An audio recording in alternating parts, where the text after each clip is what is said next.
malapit sa aming lugar. Sobrang linaw po ng tubig talaga. As in literally, para po siya talagang mineral water. Sobrang.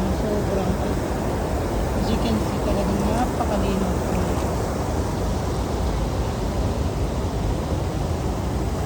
Narito po kami with our dog. Tinuturuan po namin siyang lumangoy sa ilog. Ang ganda po, ang linaw talaga ng tubig sa aming lugar. Ito po sa ilog. Sa tabing ilog po.